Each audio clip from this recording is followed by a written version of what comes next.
الحمد للہ وکفا والصلاة والسلام علی سید الرسل وخاتم الانبیاء محمد المصطفیٰ وعلی آلہ واصحابہ اولی الصدق والصفا والوفا اما بعد فاعوذ باللہ من الشیطان الرجیم بسم اللہ الرحمن الرحیم ما آتاکم الرسول فخذوہ وما نہاکم عنہ فانتہوا آمنت باللہ وصدق رسولہ النبی الکریم ان اللہ وملائکتہ یصلون علی النبی یا ایھا الذین آمنوا صلوا علیہ وسلموا تسلیما صلاۃ وسلام علیک یا رسول اللہ وعلی آلک واصحابک یا سیدی یا حبیب اللہ۔ ناظرین و سامعین، اللہ پاک کے کرم اور فضل کے ساتھ آج ہم 7ویں لیکچر 7ویں درس کے ساتھ حاضر ہیں۔ اللہ پاک ہماری اس کاوش کو قبول و منظور فرمائے۔ سامعین و ناظرین، ہمیں قرآن سمجھنے کے لیے پیارے آقا و مولا محمد مصطفیٰ صلی اللہ تعالیٰ علیہ وآلہ وسلم آپ کی سنت کی، آپ کی حدیث کی ضرورت ہے، اور سرکار دو عالم صلی اللہ تعالیٰ علیہ وآلہ وسلم آپ کے حوالے سے قرآن پاک میں اللہ پاک نے متعدد مقامات پر یہ ارشاد فرمایا ہے کہ میرے محبوب محمد مصطفیٰ صلی اللہ تعالیٰ علیہ وآلہ وسلم کی اطاعت کرو۔ آیا مقدسہ جو میں نے خطبہ میں پیش کی ہے، اللہ پاک نے ارشاد فرمایا ما آتاکم الرسول فخذوہ، جو رسول تمہیں دے وہ لے لو، وما نہاکم عنہ فانتہوا، اور جس سے تمہیں روکیں اس سے رک جاؤ۔ تو یہ آیا مقدسہ ہمیں بتاتی ہے کہ قرآن پاک کے ساتھ ساتھ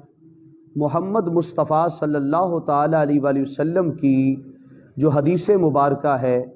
جو حضور کی سنت مبارکہ ہے، اس پر بھی عمل کرنا انتہائی ضروری ہے، اس لیے کہ ہمیں قرآن کہہ رہا ہے کہ محمد مصطفیٰ صلی اللہ علیہ وآلہ وسلم جو تمہیں دیتے ہیں وہ لے لیا کرو۔ تو سرکار دو عالم صلی اللہ تعالیٰ علیہ وآلہ وسلم آپ نے جو فرما دیا، جو آپ کا فرمان ہے، جو آپ کی زبان ترجمان سے نکلا ہے، وہ ہمارے لیے اس کی جو حیثیت ہے وہ قرآن پاک سے بھی کم نہیں ہے، اس لیے کہ قرآن پاک اللہ کا وہ عظیم کلام ہے جو محمد مصطفیٰ صلی اللہ تعالیٰ علیہ وآلہ وسلم پر اترا ہے۔ اور وحی کی دو قسمیں ہیں، ایک ہوتی ہے وحی مطلوب،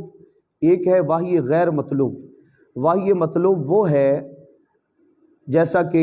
قرآن مجید پیارے آقا علیہ الصلوۃ والسلام پر وقتاً فوقتاً نازل ہوتا رہا، تو یہ وحی مطلوب ہے، یعنی تلاوت کی گئی وحی۔ اور ایک ہے وحی غیر مطلوب، جسے وحی خفی بھی کہتے ہیں، کہ سرکار دو عالم صلی اللہ تعالیٰ علیہ وآلہ وسلم کی شان یہ ہے کہ اللہ پاک نے فرمایا وما ينطق عن الهوى ان هو الا وحی یوحى، کہ میرا محبوب تو اپنی مرضی سے بولتا ہی نہیں ہے۔ میرے محبوب محمد مصطفیٰ صلی اللہ علیہ وآلہ وسلم جب بھی بولتے ہیں اللہ کی مرضی کے مطابق، اللہ کی منشا کے مطابق بولتے ہیں، اور حضور اپنی مرضی سے کبھی نہیں بولا کرتے۔ تو سرکار دو عالم صلی اللہ تعالیٰ علیہ وآلہ وسلم آپ کی یہ شان ہے کہ اللہ جل شانہ ارشاد فرماتا ہے من یطیع الرسول فقد اطاع اللہ، جو رسول کی اطاعت کرتا ہے وہ اللہ کی اطاعت کرتا ہے، یعنی جس نے رسول اللہ کی فرما برداری کی ہے اس نے اللہ کی فرما برداری کی ہے۔ اسی طرح پھر اللہ پاک نے ارشاد فرمایا قل ان کنتم تحبون اللہ فاتبعونی یحببکم اللہ، پیارے محبوب آپ فرما دیں اے لوگو اگر تم اللہ سے پیار کرنا چاہتے ہو تو محمد مصطفیٰ کی نوکری کر لو، محمد مصطفیٰ کا اتباع کر لو، رسول اللہ صلی اللہ تعالیٰ علیہ وآلہ وسلم کی پیروی کر لو، یعنی حضور علیہ الصلوۃ والسلام کی حدیث اور حضور کی سنت کی ہمیں ضرورت ہے قرآن پاک پر عمل کرنے کے لیے، قرآن کو سمجھنے کے لیے۔ اللہ پاک نے ارشاد فرمایا لَقَدْ كَانَ لَكُمْ فِي رَسُولِ اللَّهِ أُسْوَةٌ حَسَنَةٌ، فرمایا کہ محمد مصطفیٰ صلی اللہ تعالیٰ علیہ وسلم آپ کی سنت، آپ کے طریقے کو اپنانا تمہارے لیے انتہائی ضروری ہے، اس لیے کہ محمد پاک کی زندگی جو ہے تمہارے لیے عملی نمونہ ہے۔ تو حضور علیہ الصلوۃ والسلام آپ جو کرتے ہیں، آپ کے جو افعال ہیں، آپ کے جو اقوال ہیں، سرکار دو عالم صلی اللہ تعالیٰ علیہ وآلہ وسلم آپ کی جو تقریرات ہیں، ان سب پر عمل کرنا ضروری ہے، اس لیے کہ ہمیں قرآن کہتا ہے جو تمہیں محمد مصطفیٰ دیتے ہیں وہ لے لو، محمد کی اطاعت کرنا اللہ کی اطاعت کرنا ہے۔ اور اسی طرح اللہ رب کائنات نے قرآن پاک کا سب سے پہلا مفسر محمد پاک صلی اللہ تعالیٰ علیہ وآلہ وسلم کو فرمایا ہے۔ فرمایا اللہ پاک نے وَأَنزَلْنَا إِلَيْكَ الذِّكْرَ لِتُبَيِّنَ لِلنَّاسِ مَا نُزِّلَ إِلَيْهِمْ،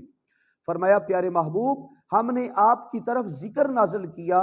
اس لیے کہ آپ ان سے بیان فرمائیں کہ ان کی طرف کیا نازل کیا گیا ہے۔ یہ آیہ مقدسہ بتاتی ہے کہ محمد پاک صلی اللہ علیہ وآلہ وسلم جو ہیں وہ قرآن کے مفسر ہیں، مفسر اول ہیں، اس لیے کہ رسول اللہ صلی اللہ تعالیٰ علیہ وآلہ وسلم اپنی طرف سے تو ارشاد فرماتے ہی نہیں ہیں، اپنی طرف سے تو بولتے ہی نہیں ہیں۔ تو سرکار دو عالم صلی اللہ تعالیٰ علیہ وآلہ وسلم آپ کی حیات طیبہ کے اندر بہت سارے ایسے مقامات ہیں، جیسے دوزخ اور جنت کو حضور علیہ الصلوۃ والسلام نے بیان فرمایا ہے۔ سرکار دو عالم صلی اللہ تعالیٰ علیہ وآلہ وسلم نے شب معراج ہونے والی نبیوں سے ملاقات کو حضور نے بیان فرمایا۔ ان چیزوں کو مکاشفات صحیحہ کہتے ہیں اور یہ حدیث پاک سے ثابت ہیں، تو ہمیں حدیث کی طرف آنا پڑے گا، اس لیے کہ یہ جو انبیاء علیہ السلام سے ملاقات اور جنت اور دوزخ کا جو ذکر ہے جو محمد پاک صلی اللہ تعالیٰ علیہ وآلہ وسلم نے بیان فرمایا ہے، جہنم کی پہنائیاں، جہنم کی سختیاں، جہنم کے عذاب، یہ سب جو محمد مصطفیٰ صلی اللہ علیہ وآلہ وسلم نے بیان فرمائے ہیں تو یہ قرآن میں نہیں ہے بلکہ حدیث میں ہیں، تو ہمیں حدیث کی طرف رجوع کرنا پڑے گا، سنت مصطفیٰ کی طرف ہمیں رجوع کرنا پڑے گا۔ سرکار دو عالم صلی اللہ تعالیٰ علیہ وآلہ وسلم نے جنت کے بارے میں ارشاد فرمایا اور جنت کے حوالے سے جنت کے مختلف مقامات کو حضور نے بیان فرمایا، تو ہمیں سرکار دو عالم صلی اللہ تعالیٰ علیہ وآلہ وسلم کی سنت کا سہارا لینا پڑے گا، حدیث مصطفیٰ کا سہارا لینا پڑے گا، اور حضور کی حدیث اور حضور کی سنت کے بغیر پھر ہمیں سمجھ نہیں آئے گی۔ اسی لیے سرکار دو عالم صلی اللہ تعالیٰ علیہ وآلہ وسلم کے اقوال اور افعال ہمارے لیے جو ہیں وہ سنت کا درجہ رکھتے ہیں، اور ہمیں سنت پر عمل کرنا پڑے گا، ہمیں سنت کو اپنانا پڑے گا، ہمیں حدیث رسول کو ضرور پڑھنا پڑے گا، پھر ہمیں جا کر قرآن کی سمجھ آئے گی۔ جیسا کہ قرآن پاک میں اللہ پاک نے نماز کا حکم دیا ہے، مگر یہ نہیں ارشاد فرمایا کہ نماز فجر، نماز ظہر، نماز عصر، نماز مغرب، نماز عشاء ادا کرو۔ یہ ہمیں محمد پاک صلی اللہ علیہ وسلم کی زندگی میں ملتا ہے۔ نماز کا ذکر قرآن پاک میں موجود ہے کہ نماز پڑھو، مگر اذان ہمیں حدیث مصطفیٰ اور سنت مصطفیٰ سے ملے گی۔ نماز کا ذکر قرآن میں ملتا ہے کہ نماز پڑھو، مگر نماز کیسے پڑھنی ہے، نماز کا کیا طریقہ ہے، نماز میں کیا پڑھنا ہے، یہ جب تک ہم حدیث مصطفیٰ نہیں پڑھیں گے، جب تک ہم سنت مصطفیٰ کا سہارا نہیں لیں گے، ہمیں پھر سمجھ نہیں آئے گی، چونکہ اس کے بغیر پھر ہم نماز پڑھ ہی نہیں سکتے۔ جب تک ہم حدیث مصطفیٰ اور سنت مصطفیٰ کو نہیں اپنائیں گے ہم نماز نہیں پڑھ سکیں گے۔ اسی طرح قرآن میں حکم ہے روزہ رکھو، کس چیز کے ساتھ روزہ رکھنا ہے، کیسے روزہ رکھنا ہے، یہ ہمیں حدیث مصطفیٰ سے ملے گا، یہ ہمیں سنت مصطفیٰ سے ملے گا۔ اسی طرح سے قرآن میں ہے حج کرنے کا حکم، مگر حج کیسے کرنا ہے، اس کے ارکان کون سے ہیں حج کے، اور حج کا طریقہ کیا ہے، یہ ہمیں سنت مصطفیٰ سے ملے گا اور سرکار دو عالم صلی اللہ تعالیٰ علیہ وسلم کی حدیث سے ملے گا۔ اسی طرح قرآن میں حکم ہے کہ زکوٰۃ ادا کرو، ہم نے یہ حکم تو پا لیا، لیکن کتنی ادا کرنی ہے، کس طرح سے ادا کرنا، اس کا طریقہ کار کیا ہے، وہ سب جو ہے ہمیں حدیث مصطفیٰ کی طرف آنا پڑے گا، ہمیں سنت مصطفیٰ کی طرف آنا پڑے گا۔ تو یہ سارے دلائل اس بات کی نشاندہی کرتے ہیں کہ ہم سنت مصطفیٰ کے بغیر اور حدیث مصطفیٰ کے بغیر قرآن پاک کو صحیح طور پر سمجھ بھی نہیں سکتے۔ حدیث پاک میں آتا ہے عن ابی ہریرہ رضی اللہ تعالیٰ عنہ قال قال رسول اللہ صلی اللہ علیہ وسلم کل امتی یدخلون الجنت الا من ابا۔ سرکار دو عالم صلی اللہ تعالیٰ علیہ وسلم نے ارشاد فرمایا میرے سارے امتی جنت میں جائیں گے، لیکن وہ جنت میں نہیں جائے گا جس نے انکار کیا۔ عرض کرنے لگے یا رسول اللہ صلی اللہ علیہ وسلم اس کا کیا مطلب ہے؟ تو حضور نے فرمایا من اطاعنی دخل الجنہ، جس نے میری اطاعت کی، جس نے میری سنت کو اپنایا، جس نے میری اتباع کی، وہ جنت میں گیا۔ اور ومن عصانی، جس نے میری نافرمانی کی، فقد ابا، تو اس نے انکار کیا ہے۔ تو سرکار دو عالم صلی اللہ تعالیٰ علیہ وآلہ وسلم آپ کی سنت اور آپ کی حدیث کتنی ضروری ہے۔ ہمیں پتہ چلا کہ حضور کی سنت اور پیارے آقا علیہ الصلوۃ والسلام کے فرامین کے بغیر ہم صحیح طور پر نماز بھی نہیں پڑھ سکتے، اس لیے کہ فرامین رسول صلی اللہ تعالیٰ علیہ وآلہ وسلم کی روشنی میں ہم آج کل نماز پڑھتے ہیں، اس لیے کہ حضور فرماتے ہیں صلو کما رأیتمونی اصلی، فرمایا جیسے مجھے نماز پڑھتے ہوئے دیکھتے ہو ایسے نماز پڑھا کرو۔ تو سامعین و ناظرین، اسی طرح سرکار دو عالم صلی اللہ تعالیٰ علیہ وآلہ وسلم آپ کی سنت ویسے ہی نہیں ہے، اسے بہت بڑا درجہ دیا گیا ہے، جیسا کہ عن ابی ہریرہ رضی اللہ تعالیٰ عنہ قال قالوا یا رسول اللہ انک تضاعفنا قال انی لا اقول الا حقا۔ ترمذی شریف کی یہ حدیث ہے۔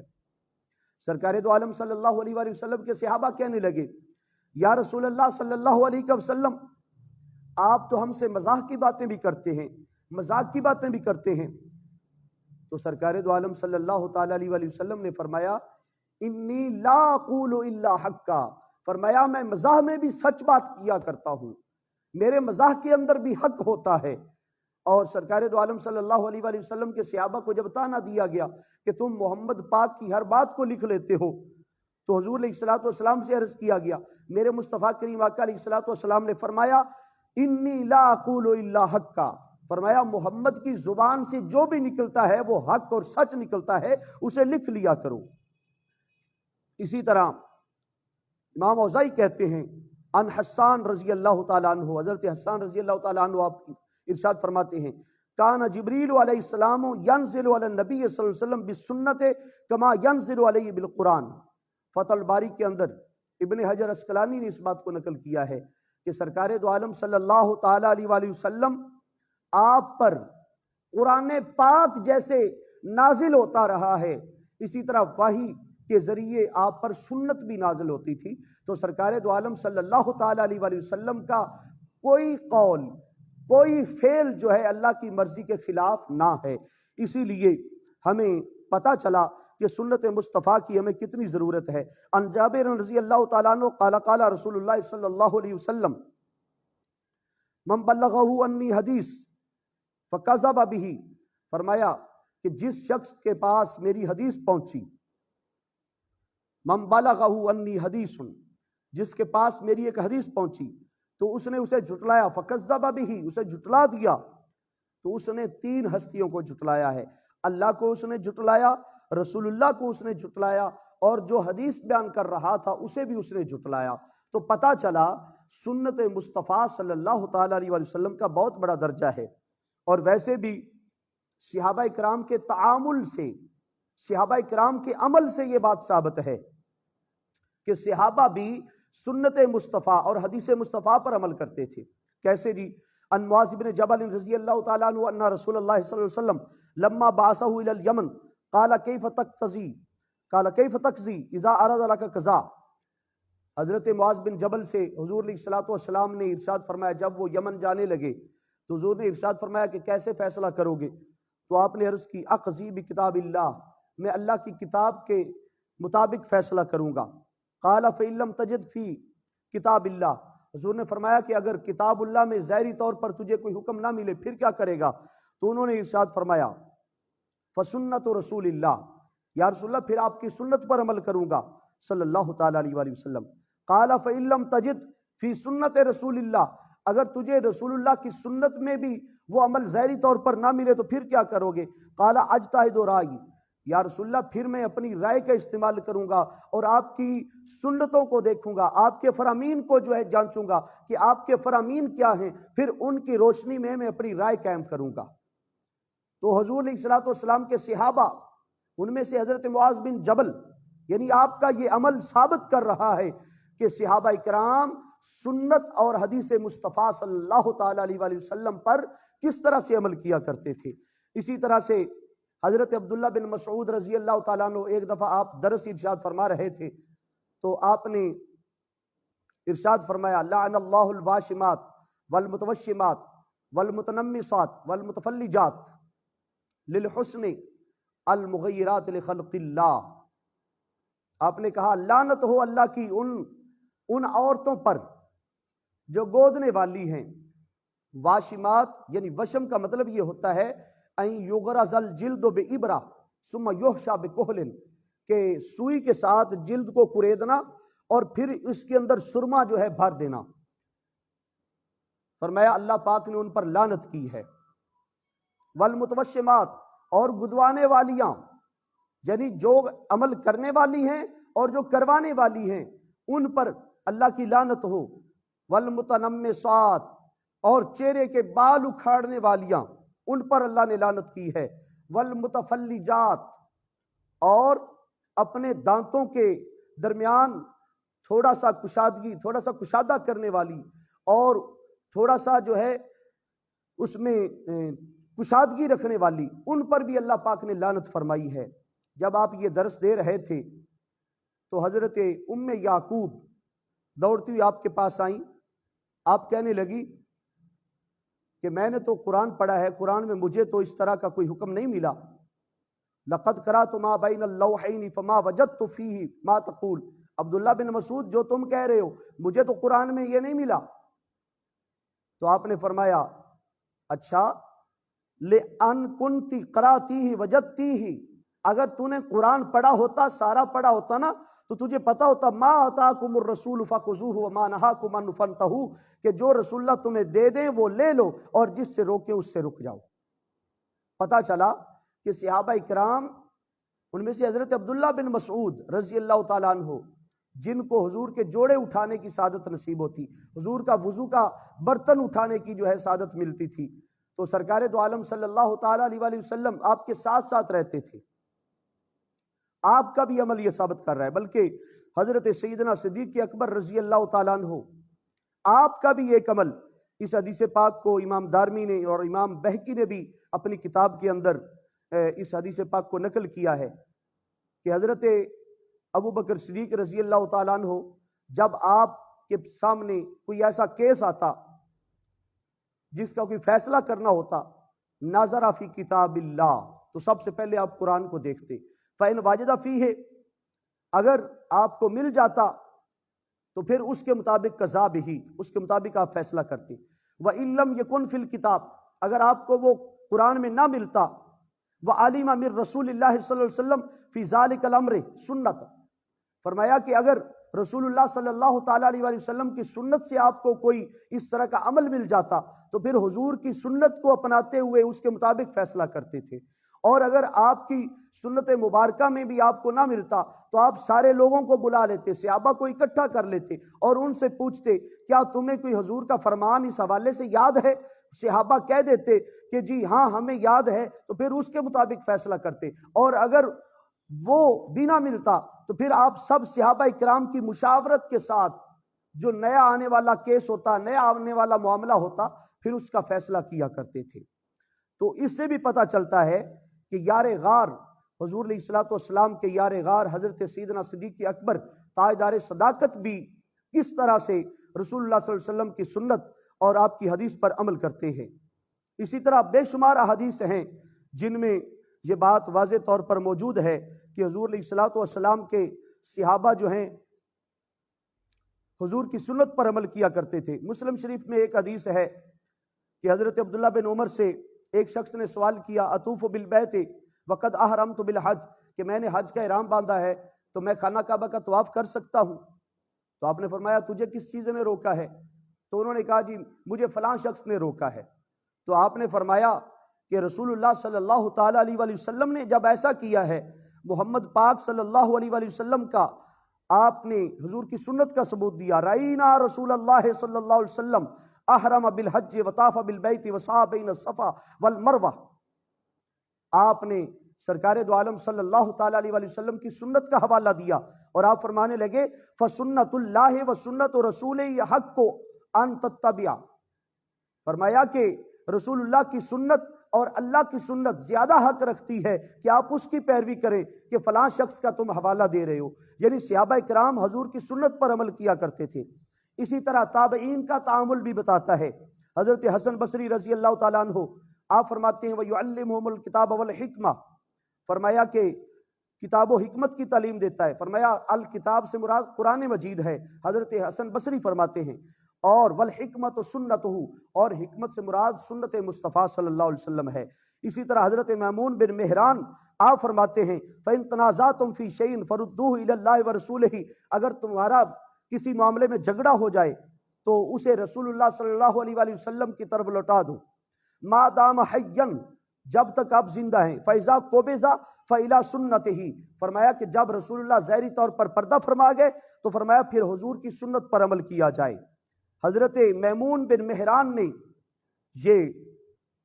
آپ کا قول ہے، اور آپ شاگرد ہیں حضرت سیدنا ابو ہریرہ رضی اللہ تعالیٰ عنہ کے، آپ شاگرد ہیں حضرت سیدنا عبداللہ بن عباس کے، آپ شاگرد ہیں حضرت عبداللہ بن عمر کے، آپ شاگرد ہیں حضرت عبداللہ بن زبیر کے، آپ شاگرد ہیں حضرت سعید بن جبیر کے، آپ شاگرد ہیں حضرت اما عائشہ صدیقہ رضی اللہ تعالیٰ عنہا کے۔ تو آپ نے بھی یہ ارشاد فرمایا کہ سنت مصطفیٰ صلی اللہ تعالیٰ علیہ وآلہ وسلم پر عمل کرنا، حضور کی حدیث پر عمل کرنا انتہائی ضروری ہے۔ امام اعظم ابو حنیفہ کا ایک قول کوٹ کر رہا ہوں کہ ایک شخص آپ کے پاس آیا کوفہ والوں سے، یقرأ والحدیث یقرأ، آپ کے پاس حدیث پڑھی جا رہی تھی، فقال الرجل دعونا من هذه الحدیث، وہ کہنے لگا یہ حدیثیں چھوڑو، استغفر اللہ، فزجرہ ابو حنیفہ اشد الزجر، حضرت امام ابو حنیفہ آپ اس کے ساتھ سختی سے پیش آئے، اس کو ڈانٹا کہ تو کون ہو سکتا ہے میرے محمد پاک صلی اللہ علیہ وآلہ وسلم کے فرمان کا انکار کرنے والا۔ وقال له، آپ فرمانے لگے لولا السنت ما فہم احد من القرآن، اگر سنت نہ ہوتی تو ہمیں قرآن کی سمجھ نہ آتی۔ یہ حضرت سیدنا امام اعظم ابو حنیفہ فرما رہے ہیں۔ اسی طرح امام مالک آپ فرماتے ہیں فقال مالک السنت سفینۃ نوح،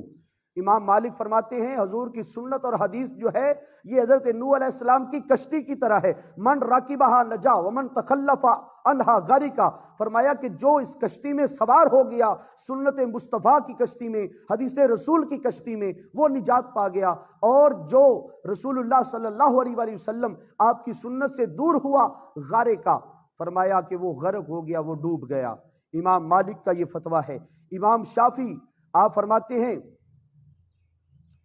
کل حدیث عن النبی صلی اللہ علیہ وسلم فہو قولی، فرمایا کہ میں جب بھی بات کرتا ہوں رسول اللہ کی حدیث سے بات کرتا ہوں،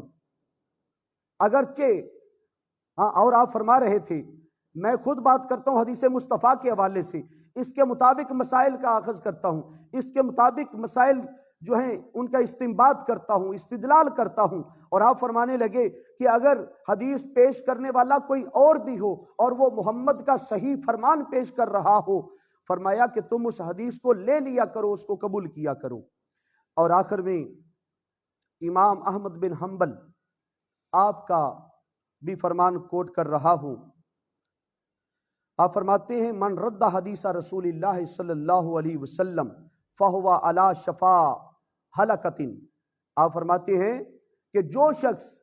رسول اللہ صلی اللہ علیہ وآلہ وسلم کی حدیث کو رد کرے، رسول اللہ صلی اللہ علیہ وسلم کے فرمان کا انکار کرے، وہ ہلاکت کے کنارے پر پہنچ گیا۔ سامعین محترم، اور بھی بہت سارے دلائل ہیں،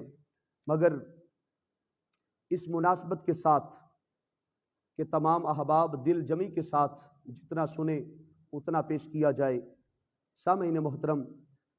بے شمار دلائل کے ساتھ ہم نے ثابت کیا کہ حجیت حدیث انتہائی ضروری ہے، اور حدیث پاک کے ساتھ دلائل پکڑنا اور حدیث سے استدلال کرنا انتہائی ضروری ہے، اس لیے کہ جب ہم حضور کی حدیث کے بغیر، حضور کے فرمودات کے بغیر ہم نماز نہیں پڑھ سکتے، تو پھر باقی عوامل کے اندر جو ہے ہمیں ضرور رسول اللہ صلی اللہ تعالیٰ علیہ وآلہ وسلم کی سنت اور حضور کے فرمان کی ضرورت ہے۔ اس لیے حدیث کے ساتھ اور سنت مصطفیٰ کے ساتھ دلائل جو ہیں